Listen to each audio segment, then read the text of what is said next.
केलवा के बात पर उगलन सूरज मल झाके झुके। केलवा के बात पर उगलन सूरज मल झाके झुके।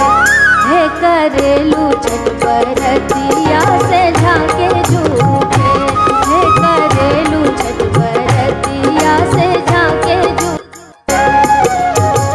हम तो से से किकरा लागी। हम तो से पूछे बरतिया है बरतिया से किनका लागी। है करेलू छठ पर